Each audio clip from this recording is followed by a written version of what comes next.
ประการอันมีพระพุทธพระธรรมพระสงฆ์อันเป็นสรณะที่เพิ่งที่เคารพนับถืออันสูงสุดในชีวิตกราบคารวะแตบไตรไวยสาปารมีธรรมพระมหาเถรานุเถระเจ้าคณะพระสังฆาธิการภิกขุสงฆ์องค์สามเณร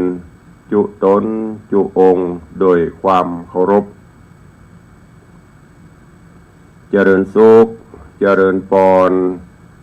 ญาติโยมศรัทธาสาธุชนพุทธบริษัทติ่นจองห้องวัดจุหนุ่มเท่าใจยิงขอน้อมต้อนรับทุกท่านเข้าสู่รายการมรดกธรรมกำเมืองและสาระธรรมกำเมืองทางสถานีวิทยุกระจายเสียงพระพุทธศาสนาแห่งชาติและสังคมคลื่นเพื่อการศึกษาพระพุทธศาสนาและวัฒนธรรมคลื่นพระพุทธศาสนาและจริยธรรม ส่งสัญญาณออกอากาศตั้งสถานีวิทยุวัดฝ่ายหินตำบลสุเทพอำเภอเมืองจังหวัดเชียงใหม่ในระบบคลื่นความถี่ FM 104.50 เมกะเฮิรตซ์ในเมตตาท่านเจ้าจันทร์พระครูสมุวิศวัตรวรกิจโจท่านเจ้าอาวาสและผู้อำนวยการสถานีวิทยุคลื่นพระพุทธศาสนาและจริยธรรมในความอุปถัมภ์ของมูลนิธิพระบรมธาตุเจ้าดอยสุเทพในเมตตาปกรูวลบนามวงพรหมผู้อำนวยการสถานี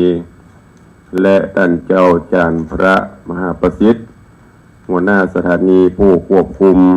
เทคนิคการกระจายเสียงส่งสัญญาณออกอากาศในระบบคลื่นความถี่ FM 96.0 เมกะเฮิรตซ์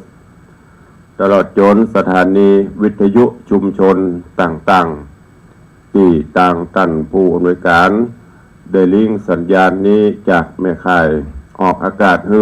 ญาติโยมทั้งหลายได้รับฟังกันพร้อมกันนี้ก็ยกมือ10 นิ้ว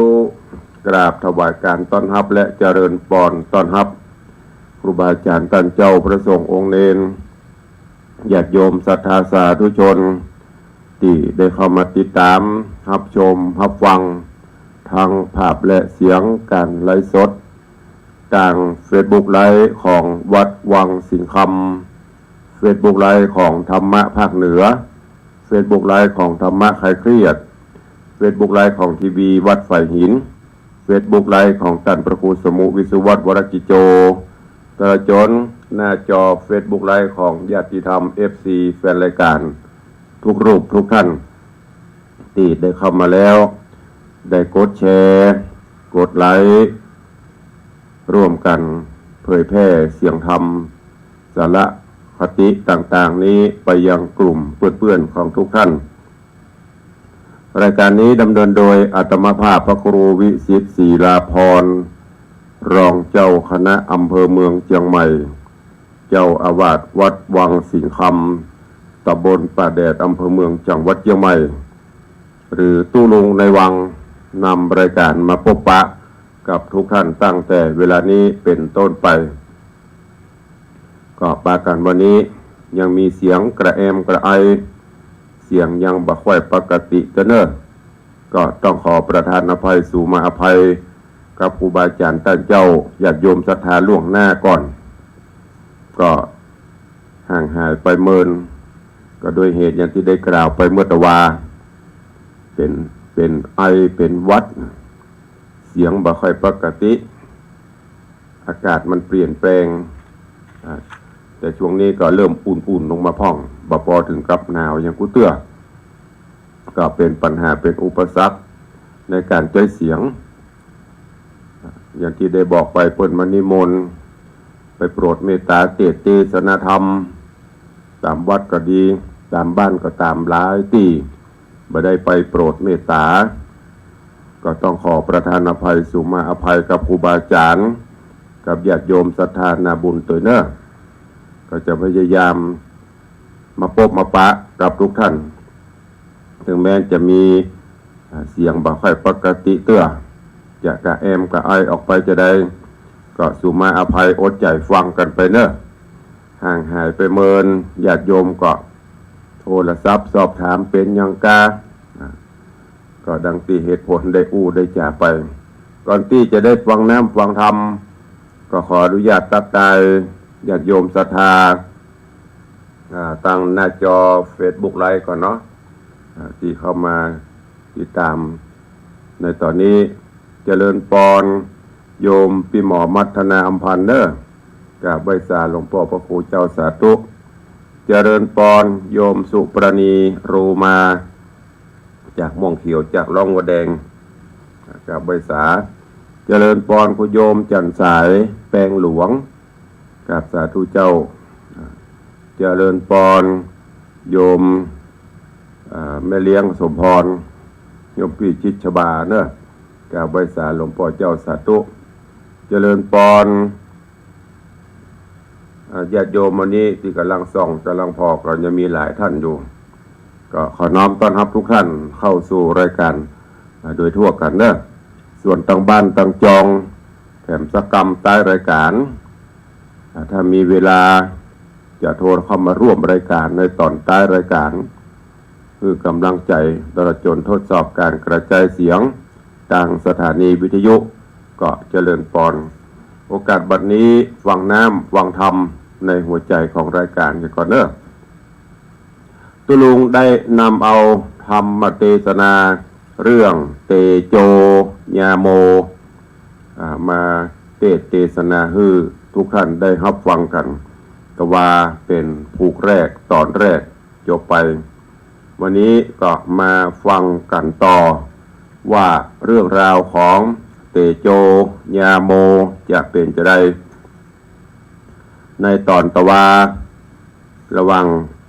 กู้ผัวตัวเมีย2กู้หนึ่งเป็นผัวแก้วเมียแสงกู้หนึ่งเป็นผัวเพศเมียยักษ์กู้ผัวแก้วเมียแสงก็คือกู้ของเตโจกับจันตากู้ผัวเพศเมียผีก็คือกู้ของยาโมกับมลิกา2กู้นี้แตกต่างกันราวฟ้ากับดินกู้เตโจยาโมนี้อยู่ด้วยกันด้วยความสุขบานหวานใจ คือความเคารพนับถือซึ่งกันและกันผัวนับถือเมียเมียนับถือผัวมีอันอย่างอันใดในครอบครัวปรึกษาหารือกัน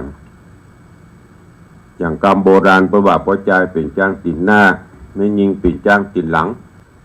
บรรล้ำหน้ากันปฏิบัติหน้าที่ผัวปฏิบัติหน้าที่เมียโดยความสุดยอดยิ่งคือเกียรติซึ่งกันและกันตรงกันข้ามกู้กับยาโมกู้ของยาโมกับมลิกาอันนี้เป็นผัวเพศเมียผี ผัวก็บ่นับถือเมียเมียก็บ่นับถือผัวขำมากับพิษหัวกันเจงมากับพิษหัวกันจะเข้านอนกับพิษหัวกันกู้กันมาถึง3 กรรม 7 กรรมก็เป็นเรื่องป้อเศรษฐีซึ่งอยู่ระหว่างกลางของ2 ครอบครัวนี้ก็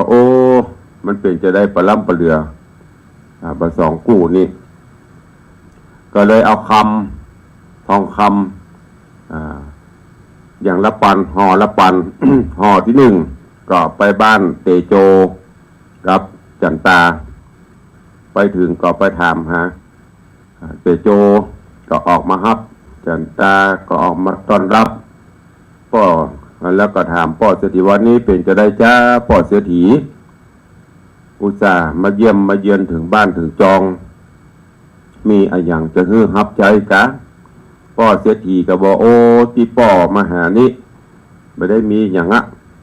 แต่แปลกใจว่าพ่ออยู่บ้านอย่างพ่อไม่ได้ยินเสียงสู่เขาดักปิ้งบินบอยสู่เดือดร้อนอย่างก่อขาดโซนคัดโซนอะไรอย่างก่อบอกพ่อ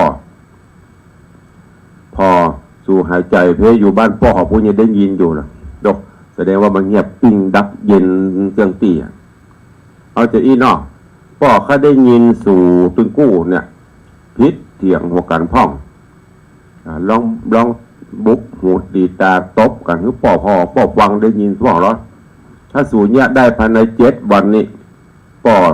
เอาคำมาเนี่ย1 ปันจะมอบเพื่อเอาไปเลยบัดต้องจกบัดต้องจับรางวัลอย่างนั้น7 วันถ้าสู่พิษหัวกันนะ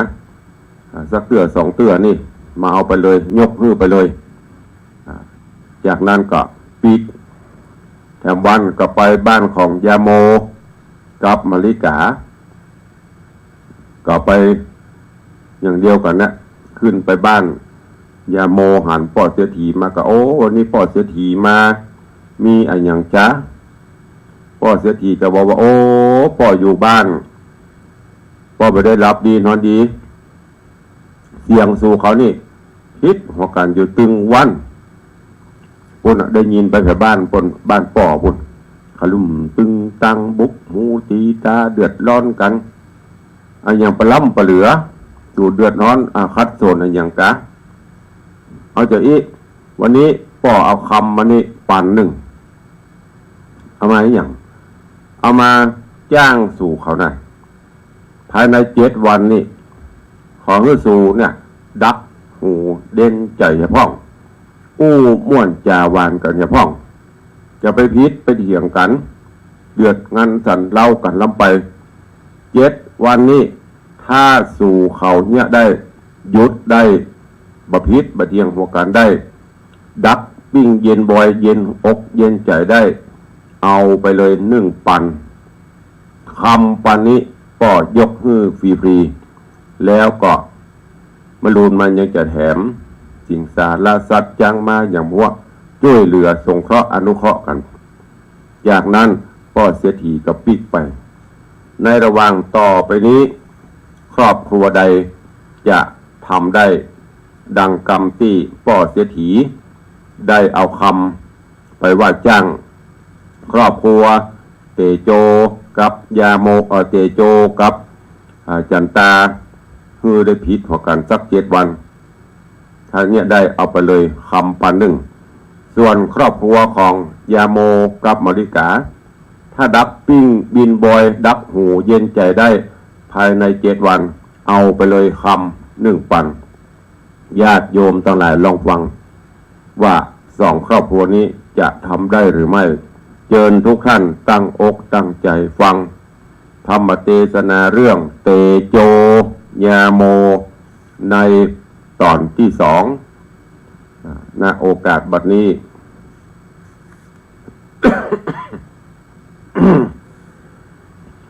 นะโม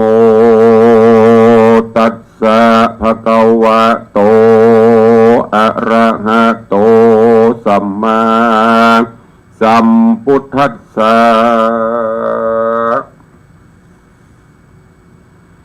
สาธโวฟังลาโสตุจันนาสัพพุริสะตังลายตั้งยิงและใจหนุ่มเท่าตีได้ปากันเราติดตามทอมทาดาฟังยังพระธรรมเตสัตนาเตโจยาโมลำดับมาถึงยังตอนที่2แล้วเด้อเจ้าขอเชิญศรัทธาตั้งหลายหนุ่มเท่าจุ่งตั้งจิตใจเล่าทอมทาดาฟังต่อไปนานี้และนาแย้มนั่นเตโจใจหนุ่มมีหน้าตาจุ้มบ่ปาโลบ่โมโหเครียดกาบ่ไหวนาบ่ไหวนาดำแดงยินฮับแบ่งบ่อแหน่งในวังจักได้ไงเสมอใจว่ากูจักกะตำสันได้ฮือนางเมียสมเสียดฮือนางโหดเกียดแก่กูจัก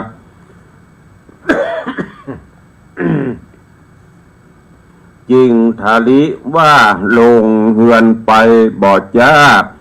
เอาตัวไปเกือกน้ำขี้มาเปียโตมแปงเผาผมยันยงกิ่งเกือกฟุ้งบนจันเฮือนทะลิเมือน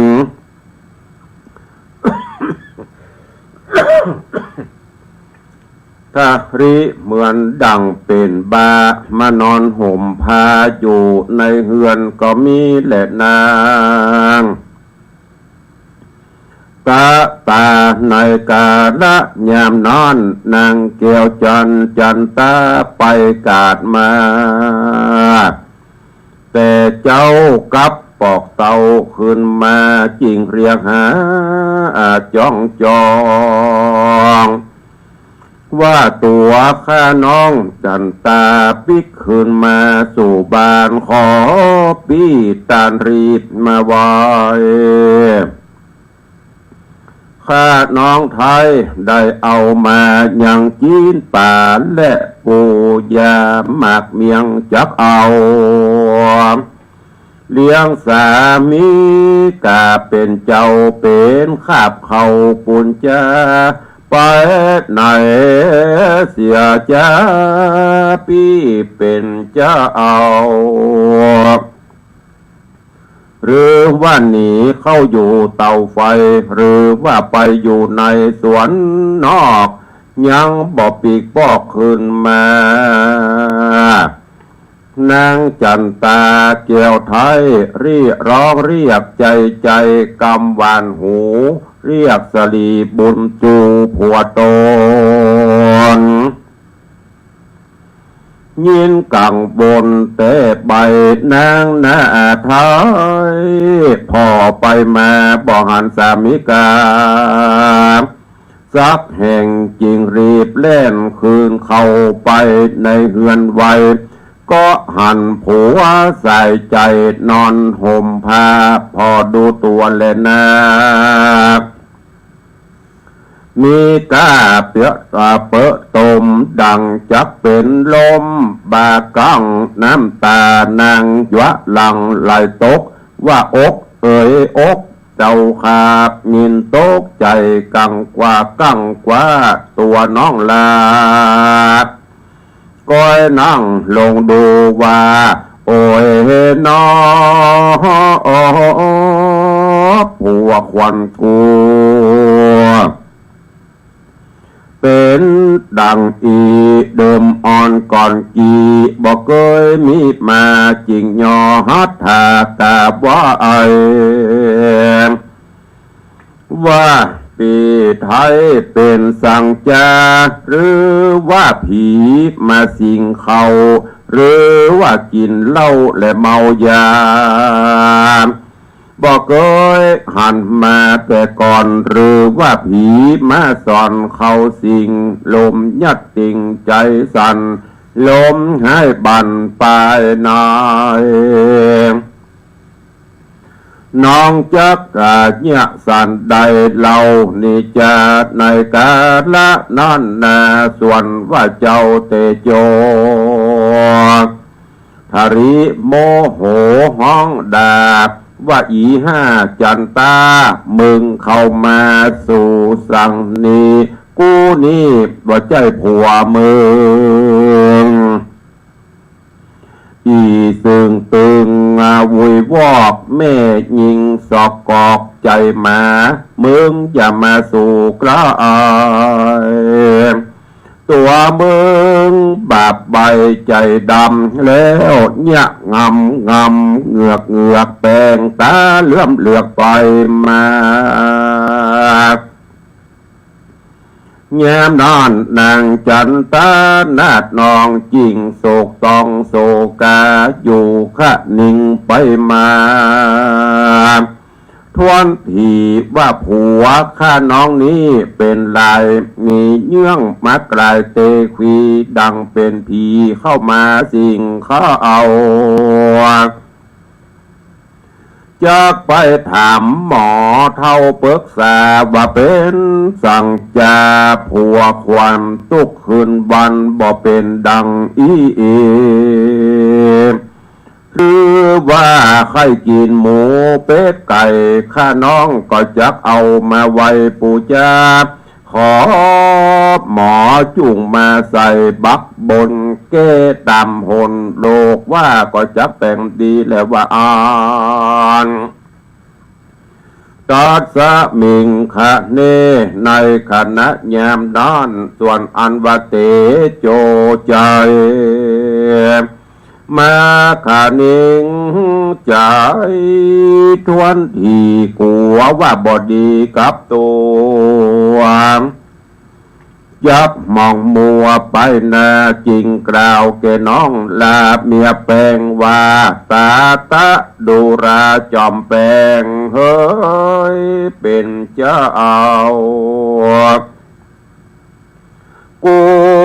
พี่บ่เป็นผีบ้าเข้าสิงตื้อบ่เป็นผีสือกะปอบเข้ามาครอบงำกู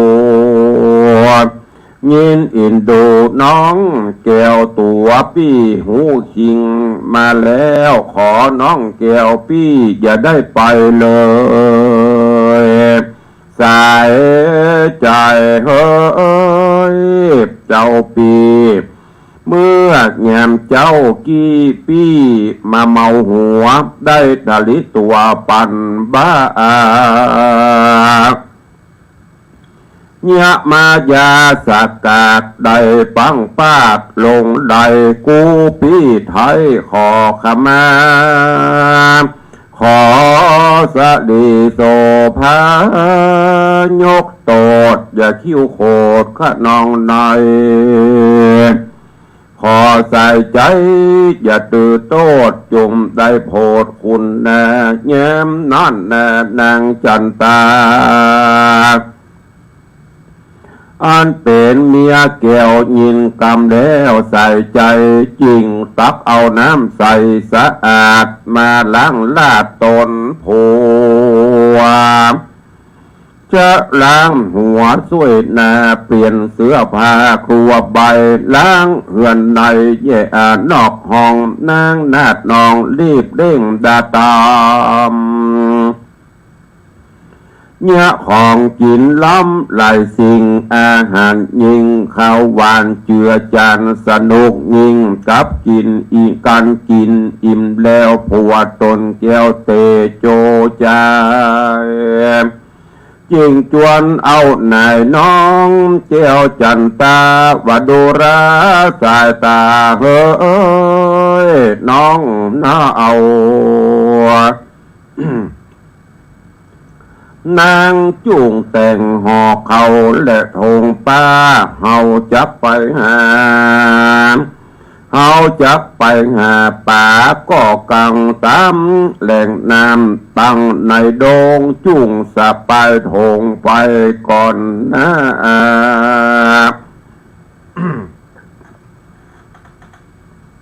กูปี้จับกำมีดพระตัวเจาะกูจะปี้จับกำมีดพระกว่าจอมตัวบานยามนอนนางจันตาเกี่ยวแกวนลุกรีบเล่นแต่งดาครัวแล้วก็ไปกับผัวในป่าเอวสอดลาดงไพรแหล่งป่าในโคคุ้มเอากันบุบุญดงน้ำเป็นเครือคำเกาะจองบ่มีจ้องต่างเดินลอดขึ้นปะเลินลงห้วยหนตั้งดิ่งจ้วยผาจานก้อยก็ผ่านเปียงปินเหลือบยุงหินก็มาคบคัน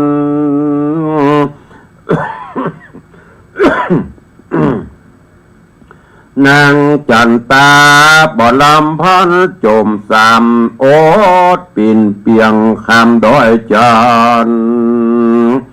กันโป้นสันดอยใหญ่ ก็หั่นหมูไก่ลวงลายจึงบอกฮือนายน้องฮักว่าไก่นักปุงลายหากินยังใหญ่เป็นหมูละรื่นอยู่กลางไผ่ล่ากินไก่ลำบอกนางน้องจุงไล่ไปสู่คอกเฮือนเฮา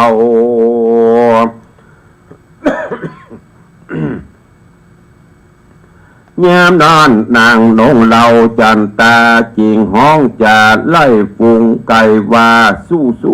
ดูแลไก่กลางลายสู่จึงเอากันไปเป็นหมู่ขึ้นกับสู่เล่าเมืองลางมาหากินสังตีในป่าเหี่ยวสอดล่าไปแถมเราสองนอดเนาเมียผัวเอากันเตียวหนัวป่าใหญ่ก็ไปหันใส่ฟุงอัวไฟจ้างมาลายบ่อนอยนับอ่านรอยเป็นปันส่วนเตโจยันบอกไกลเล่นขึ้นต้นไม้รุกขาเอิญกำจะบอกกล่าวบดูราน้องเนาจันตาจางมาหัวควายมีหลวงหลายมากเต่านางจุงไล่เข้าไปอยู่เฮือนเฮายามนอนนางจันตาเนาหน้าไทยจิงออกปากไล่สัญญาฮือสัตตาฝูงใหญ่ว่าจุงเอากันไปสู่ในที่อยู่เฮือนเฮาย้อนเตวดาเขาแต่งตานจริงตามทันกำจาอันนางจันตาหนอหน้าเอาบ่อคาดคืนกำเจ้าผัวควันฝูงหัวควายจังมาก็ไปตามกำนางบอกกล่าวว่าจูประการฝูงสัตว์ไปอยู่สำลานในคอกแห่งเฮือนนางก็มีแล้วก็เอากันนี้จากที่หันไปตามขอบคันห้อมหวยผาเด่งโจ้ยเป็นวังปลา ส่วนสามีกาเตโจรีบมโนมนาลงสู่กลางหนองหมู่วังปลา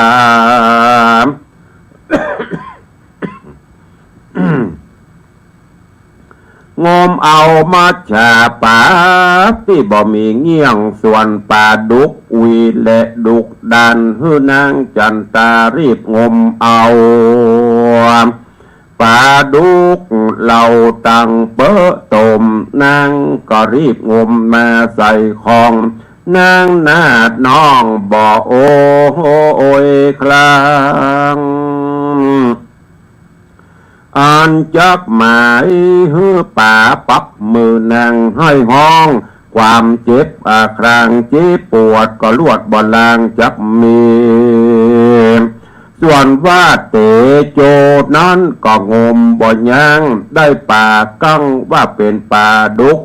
แล้วมาจุกยืนพอตั้งตาล่อดูแท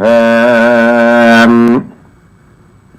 หันป่าดุกแสลมบ่มีป่าอื่นมาอยู่แก้มจิ้งเอิ้นบอกคือจันตา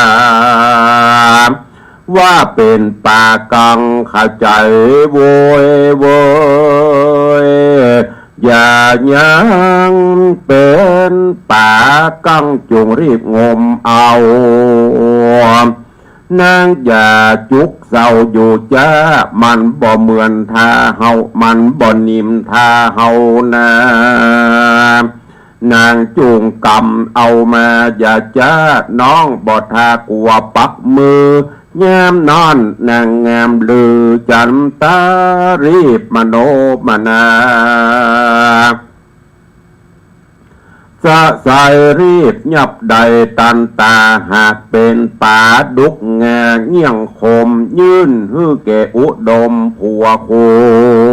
วรยินอาสะจันแต่ใบเงี่ยงป่าบ่ได้ปักมือย้อนเตบปัดให้อยู่ตือเวทไกคุณนานางหน้าไทยจันตาก็มีแลนาทาดนั้นไปหน้าสองขาผัวเมียก็ปะกันไปถึงหน้าผาเป็นดอยจันห้อมห่วยเป็นป่าโกยห้าจืมจามเป็นดงดำกลางป่าก็ไปปะหันใส่ผาหูบจ้างนอนมุบอยู่ข้างผาโอโซ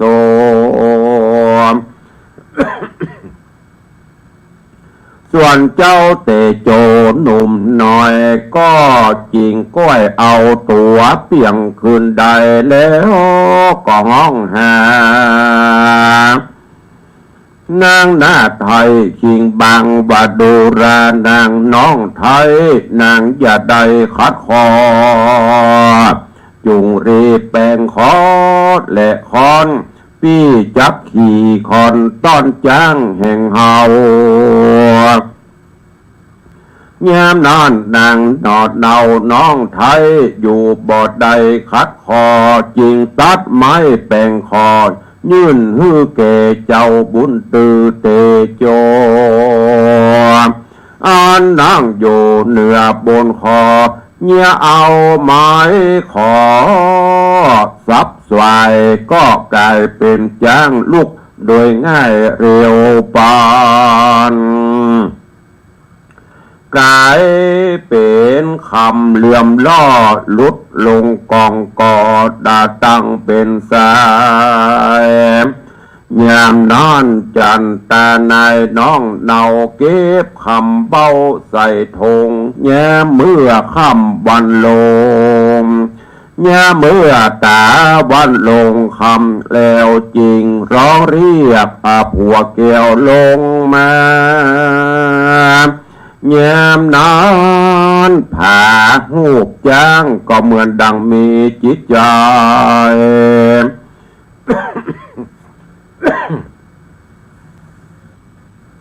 จริงมูกตัวลงมาไวดังเก่าซองนอดเนาผัวแก้วเมียควานก็ปากันหาบเอาเงินคำลอดดงดำเถื่อนทองจริงมาลอดห้องเฮือนตัว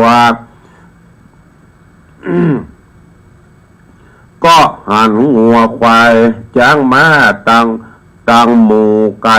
กูกะตาหมูอยู่มาอยู่ทายังยายเป็ดไก่หลายเป็นหมูเอากันมาสุ่มอยู่หลวงลายเต็มคุ้มใหญ่อาณาเต็มตูบมุงคาแห่งตน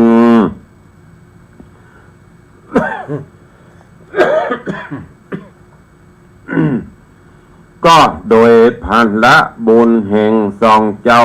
เถิงวันรุ่งเจ้าสองเจ้าหันคำแดงมีใจฮักแป่งไพร่ไตอันเศรษฐีตั้งสองมอบหือไว้มีใจไข้ใดแถมมาลาติญาลุ่งแล้วจริงบอกแกน้องแก้วจันตา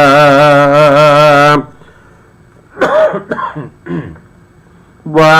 ดูราจันตาเฮ้ยน้องน่าเอาเจ้าจูงแต่งหางเข้าห่อทงป่าเฮาจักไปสะแบ่งหาที่ใหม่วันว่าก็ได้มาบ่ลายได้งัวควายเป็ดไก่วันนี้จับไปไม่แถมกรรมก็มีวันนั้นแหละนะ ยามดอนนางก็มาแต่งดาห่อเขาแล้วก็ไปตามเจ้าผัวควรไปปะหันใส่นองกวางเป็นตาตั้งสากอนปูป่าซอนเป็นหมูกุ้งนิ้วหนูอยู่ปอมปูหอยกำเฟยหน่อยลุ่มน้ำบัวจำจังก่อนดอกปานซอนผักบุงผักส้มกลุ่มและปุ่มปาผักโตบเจ้าว่าผักเว้นนกบินเล่นไปมาฝูงหมูกาอยู่น้ำกำมากาใจจำดำไก่นกซอนไหลไก่ตีนกเป็ดรี่อยู่หิมนองหมูป่ากองประหลาดป่าสวัสดจะโดป่าโกหัวแอบอ้างตังป่ากลางและป่ามอน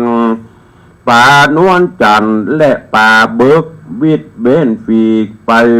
และป่าปีกวิดเว้นฟีกไปมาฝูงแมงงาเนียงนิวป่าเยียนกิ้วในดินเอวซอกินลุ่มน้ำลอยสะเลือนลำไปมาก็มีหันและน้ำนิติตังขีญา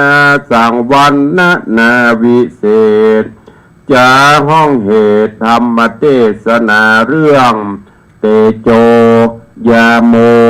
ลำดับเทิงผูกทวนที่หนึ่งตอนที่สองก็บังโกมสมเรศเดช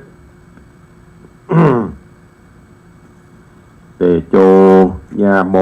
ตอนที่สองป่งวางไว้เก้าอี้ก่อนเนาะติดตามฟังกันไปก็วันนี้เสียงก็บ่ค่อยปกติเต็มร้อยแต่เนอะเตะไปก็คันคอยุบยิบจะไอเสียงจะแหบอยู่ก็ขอประทานอภัยกับทุกท่านตัวเองในตอนนี้ลำดาเรื่องราวหลังจากที่ป่อเสียถีเอาคำไปจ้างตึงครอบครัวของเตโจ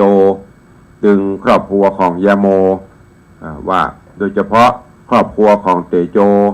กับจันตาป่อเสียถีว่า7 วันนี้ขอให้พิษเถียงกัน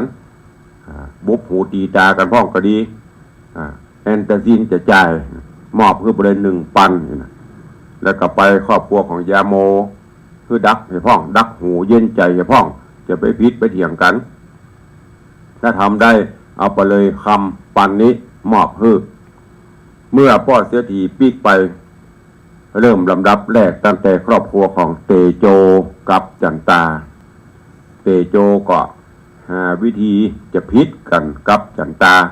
เพื่อจะได้คำปันเนี่ยเอามาช่วยใน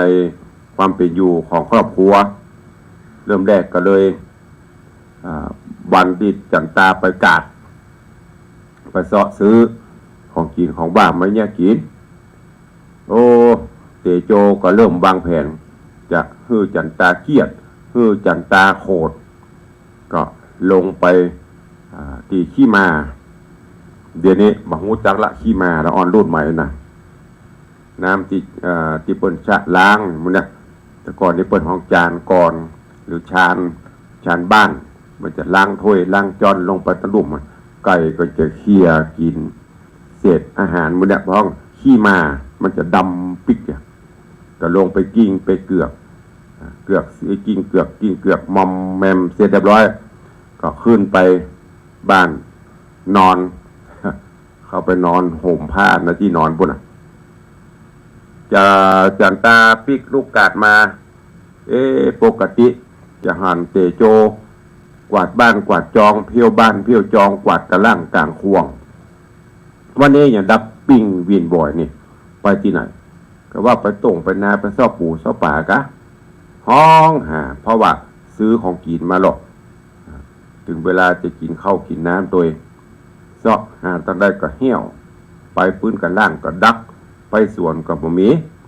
ก็เลยขึ้นไปสู่ไปพอบนเฮือนน่ะปะโทไปปืดพ่อโอ้ตายไอ้อย่างนี้ผัวเฮาพี่ไอ้ตีโจพี่ไอ้เป็นเจ้าปี้เป็นไอ้อย่างกะนอนค้างอยู่ก็ไปลุกไปยามพอไปเปิดพอเมียเนื้อตัวกระหมอกกระมอมเป็นขี้เปอะขี้กลมน้ำขี้มาเป็นบึกเหม็นบึ้งเอ้าไอ้ถ้าเป็นภาษากำเมืองไอ้หรือพ่อมันเป็นอย่างกันนี่ผีกะผีซื้อผีกะเลอะเข้าซึงกะค้างอยู่เป็นจะได้เตโจก็แต่งเดือดแต่งด่าอีห้ามึงมาอย่างนี้มึงเจเมียกูอย่างน่ะด่ากันไปดังแต่จันตาก็บ่โคตรบ่เกียดนึกถึงว่าโอ้บลังผีห้าสัตตานที่ใดมาสึงมาตือกะเนี่ยจะได้นี่เมื่อก่อนนี่เปิ้นหงยาวิวัฒนาการแพทย์มันบ่เจริญมันบ่เดียวอย่างไอ้อย่างน้อยก็ไปบ้านเจ้าทรงพ่องนี่ไปหาตู้เจ้าพ่องไปหาป้าน้อยป้านานพ่องไปหาผู้ที่มีเวทมนต์คาถาอาคมพ่องกำลังว่าจะไปเตโจมาคือได้กัวเป็นบาปเป็นกรรมคนถ้าจิตใจมันมั่นคงในศีลในธรรมนะตึมออกไปจะไปในด้านอากุศลตึมไปเพราะหันเมียขดึงปึงปังเมียตกอกตกใจอีกกลัวเป็นบาปเป็นกรรมก็เลยบอกกับจันตาว่าโอ้น้องเฮ้ยประทับไปละพี่หายดีละตะกี้รู้สึกว่ามันมึนหัวเมาหัวเป็นสะดึ้งตึงจะได้บุหุมันก็เลยพลั้งเผลอออกไปพี่ไอ้จ่าอันใดบ่ไปออกไปบ่ถูกบ่ต้องบ่โล่งจะได้ขอสู่มาอภัยเนอะบ่ได้เป็นวจีกรรมบ่เป็นบาปเป็นกรรมด้วยกันเนอะจันตาได้ยินนี่ก็ใจจื้นใจบานขึ้นมาจากนั้นก็ป้าเอาเตโจไปอาบน้ำอาบท่าชำระร่างกายเสร็จเรียบร้อยกับมาเพียวที่นอนหมอนมุ้งเอาไปซักไปตากไปเนี่ยทำความสะอาดถึงนอกถึงในเฮือนในบ้านแล้วก็ดาขันเข้าขันน้ำสู่จูกันกินอยู่ต่อมาแหมก็เลยจะจวนให้แกล้งไอ้เจ้าให้หาวิธีอย่างที่มันพิษหัวกันเนี่ยอย่างเงี้ยจะได้ก็จวนกันตึงจันตาไปออกบ้านไปเพื่อจะไปเสาะหาสัตว์หาสิงสารสัตว์หาอย่างเข้าของหาอย่างมากี่นี้เด้อปลากันต่างที่ดีกันไปบุญโคบุญคุ้มที่เป็นขวักเป็นน้ำไปแล้วก็ตัวกับไปมารุนนะคือจันตาเมียเนี่ยนำต่างไปก่อนจันตากับว่าได้เปิดใจเขาทำก็ทำเปิดใจเขาโคก็เข้าหมดบุญไปแล้วก็ไปปลาหนองน้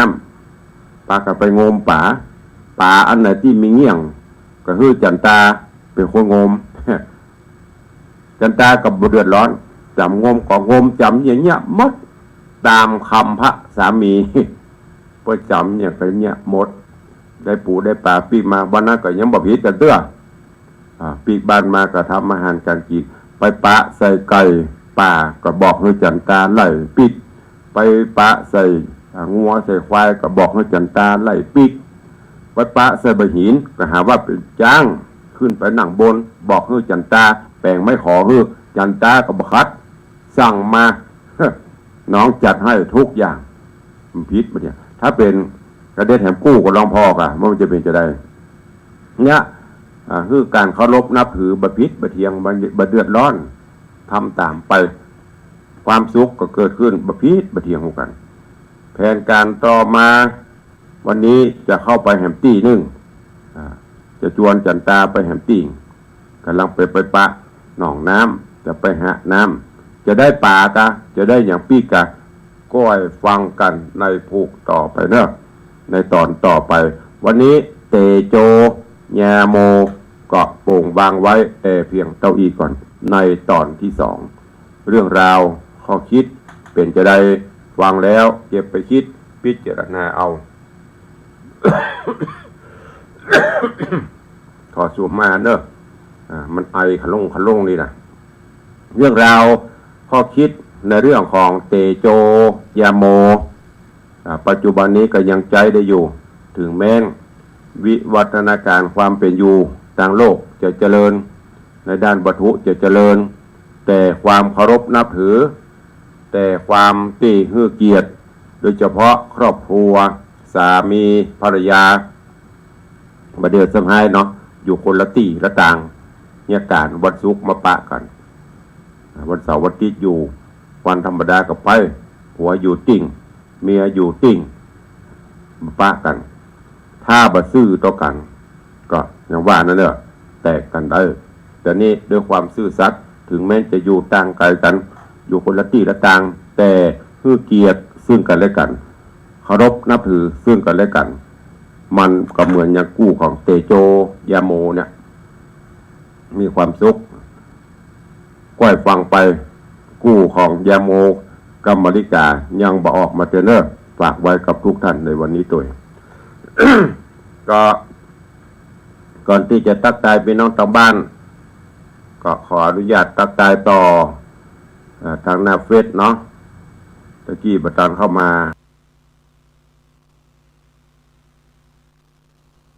เดี๋ยวนี้ก็เข้ามากันหลวงหลายเนอะจะเลินปอนกับทุกปีก็ลืมชื่อไปละกระแสแห่งธรรมวัดประแพงท่านพระครูก็ว่าอย่างก็ลืมชื่อประสุมาเด้อ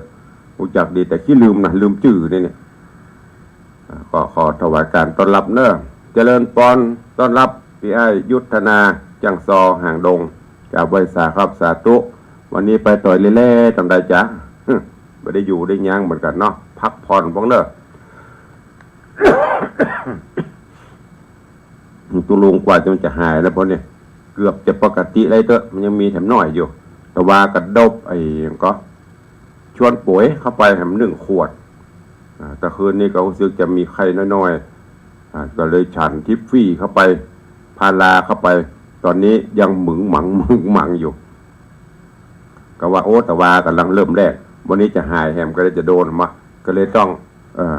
อดทนเอาเพื่อญาติโยมศรัทธาเนาะ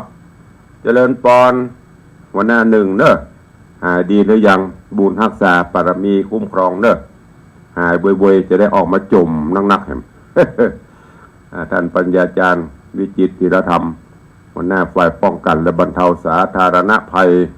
เทศบาลตำบลประแดดขอบคุณหลายๆเนอะวันก่อนงานศพเอาลูกน้องมาช่วยตะปะสะปันก็ขอบคุณบุญรักษาอยู่ดีมีสุขร่างกายแข็งแรงโดยเร็วพันเนอะเจริญปอนโยมขวัญอินตยศเจริญปอนโยมแม่เลี้ยงทัดพิชาสุสิงคำสีภรรยาของพ่อเลี้ยงธนวัฒน์สุสิงคำวันนี้เข้ามาละหายไปจะหลายวันน่ะเจริญปอนโยมสมศรีพรหมเมืองจากบริษัทเจ้าเจริญปอนคุณโยมสมทรงสิทธิตากับใบสาท่านพระครูในวังเจ้าสาธุอันนี้อย่างวังพญานาคแม่แอนแม่เลนแม่แตงกำลังรับชมอยู่เจริญปอนโยมพินันล่าเนอะพินันจรันปิยจันทร์สลมโดยซิวเจริญปอนสลาไม่งิ้วกำลังรับชมอยู่ถวายการต้อนรับหลวงพ่อท่านพระครูสิริวัชิโรภาสรองเจ้าคณะอำเภอเมืองละปูนปอเลี้ยงเสียถีสันปะฝ้ายนิคมอุตสาหกรรมละปูนวันพุธวันพืนนี่เปิ้นจะอย่างก็แฮปปี้เบิร์ธเดย์ก็หันเปิ้นลงเฟซนะใครจะไปห่วมสังฆทานเปิ้นก็ไปเนอะติดตามเข้าไปที่คอปเตอร์ครับสมบูรณ์นั่นก็จะมี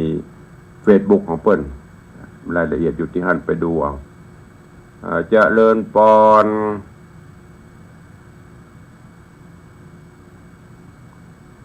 อย่างนั้น ท่านพระครูบอกว่ายาเกตต้องมาม่าเบาเอาสีเทา7นะหายเจริญปอนโยมตูเนอะโยมสุรัตน์เสาคำ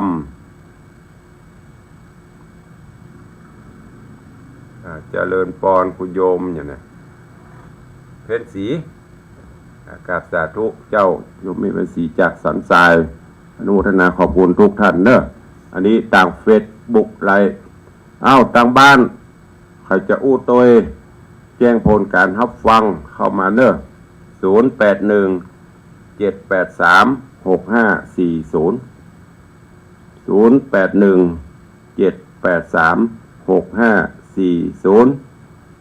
มีไหมเอ่ยตามบ้าน1 นาทีทอง1 นาทีสุดท้ายใครจะอู้จะจะแจ้งผลการรับฟังกับตุลุงเข้ามาได้เนอะช่วงนี้ปล่อยหลวงปล่อยลามปล่อยล้อก็นักเนอะปล่อยล้อก็ที่วัดตาเกวียนวัดของตู้เจ้าน้อยตาเกวียนสันทรายดูเหมือนจะเอาศพลงวันนี้กะถ้าจำบ่ผิดเนอะวัดตาเกวียนพระครูประภากรกิจโกศลอดีตเจ้าคณะตำบลก็ไปร่วมก็ได้หันยมปีชิชบาจะไปเลี้ยงโฮงการนี่แล้วก็ปล่อยหลวงละแวดเบียงละแวดวงโหงเขตใกล้นี่ก็วัดศรีวรีสถานน้ำทงวัดศรีชิมพรีวันต้นงิ้ววัดดอนใจประเดชวัดป่างิ้วตาวังตานที่แวกนี่เนอะปีนี้พอโทใจจะตุปัจจัยนักเพราะว่าเป็นวัดใกล้เงินเคียงกันวัดบ้านใกล้เงินเคียงเมื่อเฮามีเปิ้นมานักเปิ้นมีก็จะเป็นตะเป็นทรายเปิ้นเจริญปอนเจ้าค่ะพ่อครูเจ้าให้ดาวเรืองเนอฟังตลอดเวลาแต่ไม่โทรหาเจ้าสาธุเนอไอ้ทำแล้วเจ้าวัดหายาดีเนอสาธุแม่เจ้าเจริญปอนยมแม่ดาวเรืองสันทรายมีแหมก่อใครจะอู้ตัวเวลานะในเวลาตอนนี้เลยละทดเวลาแหมน้อยเผื่อทางบ้านแล้วก็ตุลุงก็เริ่มไอมาขล่องละยมป้าจีนโดยสุเทพใครเป็นอย่างก็วันน่ะป้าจีนก้าวผ่ายผ้าหัวเข่าหายบ่อยๆเนอะหายเร็วหายเร็วพันตัวจะได้มาอู้มาจ่ามีไงก็ส่งข่าวมาของเนอะเอาแล้วเนาะวันนี้เวลาหมดเวลาละทุลุงขอนำรายการจากไปก่อนไหวละไอขลงมาก็ขอความสุขสวัสดีจุงบังเกิดมีกับทุกท่านเนอะอยู่ดีมีสุขเหมือนกันจูตนจูองจูผู้จูคนเนอะจัตตาโรธรรมาวัฏันติอายุวันโนสุขังปะลัง